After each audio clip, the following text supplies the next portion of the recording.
Matul l-2018 id-Dipartiment tat-Taxxa ġabar 106 miljun euro f'multi wara li investiga madwar 1400 każ ta' persuni u entitajiet lokali fuq taxxa mhux iddikjarata. Dan tħabbar mill-Ministru għall-Finanzi Edward Scicluna fil-Parlament waqt diskussjoni dwar l-abbozz liġi li implementa l-budget. Ta' min ngħidu li sissa s-sistema ta' pajjiżna li sibna aħna meta tlajna fil-Gvern sal-lum kienet illi id-Dipartiment tat-Taxxa ma kellux l-awtorità li jgħaddi affarijiet li huma tat-taxxa lill-Pulizija imma kull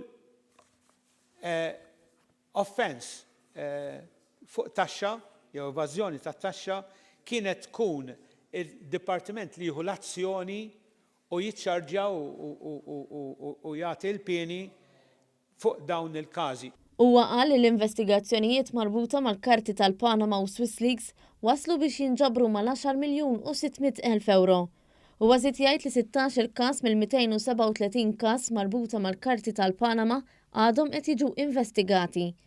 Il-Ministru qal dan b'reazzjoni għall-artiklu ta' The Times of Malta u ta' spjegazzjoni ċara għax ma ttieħdux passi kriminali f'dawn il-każijiet. Spjega li l-aħħar rapport li sar mill-Manival l-Gvern Nazzjonalista talab għal bidla fis-sistema. Qal li bis-saħħa tar-riformi li saru minn dan il-Gvern fosthom permezz ta' ftehim mal-Pulizija hemm 4 każijiet soġġetti għall-investigazzjoni. Jiġifieri din il-policy se jkollha poteri investigattivi li jinkludu l-użu ta' teknoloġija u informazzjoni ta' komunikazzjoni.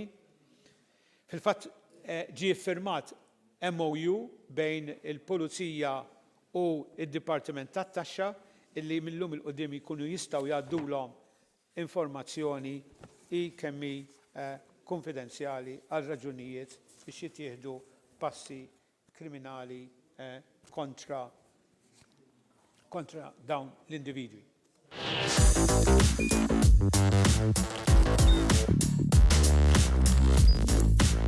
Idħol fuq one.com.mt u hemmhekk tista' tara l-programmi kollha li jxandru fuq One permezz ta' One Play.